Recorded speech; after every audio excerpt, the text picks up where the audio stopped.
Le leader de la Corée du Nord, l'un des pays les plus fermés au monde, veut désormais s'ouvrir au tourisme, même en provenance de l'étranger.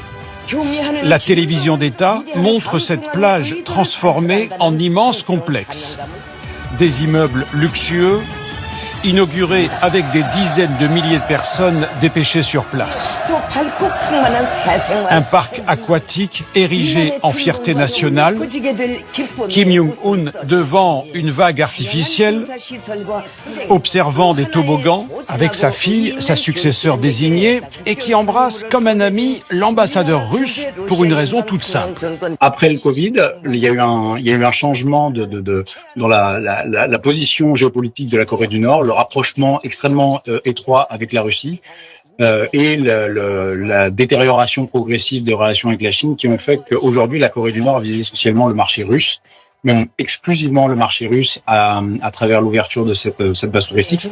La Corée du Nord a besoin de devises, mais Kim Jong-un, chef de guerre, pourra-t-il attirer des touristes alors qu'il multiplie les tirs de missiles ?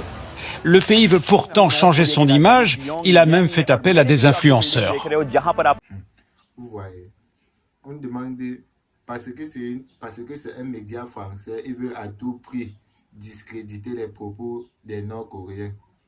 On demande est-ce qu'il aura les devises, est-ce qu'il va attirer les tours, est-ce qu'il va attirer les investisseurs. Les investisseurs, mais est-ce que quelqu'un va réfléchir avant d'aller mettre son argent en Corée du Nord? Si peut-être il vise même uniquement le marché nord-coréen. C'est un pays qui était totalement fermé, donc il y a toutes les opportunités là-bas. Comment est-ce qu'ils peuvent dire, les Français peuvent venir dire ici là qu'il n'attirera pas les touristes? Non, il va attirer bien plus. C'est un pays qui a l'arme nucléaire, donc ils savent que sur le plan international, personne ne viendra jamais essayer de les faire réfléchir. Parce que ce qui est chez eux, c'est déjà ça.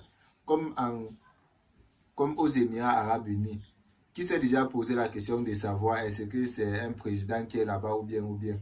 C'est un prince héritier qui est là-bas, mais il y a les investisseurs là-bas. Ils n'ont même pas l'arme nucléaire, tout. Combien de fois un pays qui a l'arme nucléaire? Donc au niveau politique, c'est stable. C'est stable. Hormis tout ce qu'on dit, vous voyez les Nord-Coréens, ils sont toujours en train de dire qu'ils souffrent. Vous voyez ce qu'ils ont pu construire chez eux. Vous voyez comment la population est fière. Mais on veut toujours dire qu'ils sont mauvais, ils souffrent chez eux. Vous voyez la propagande. C'est comme ça que ça se passe. Donc, dans tout le monde, donc la géopolitique totale est en train de changer. Vous voyez, ici, c'est en Corée du Nord.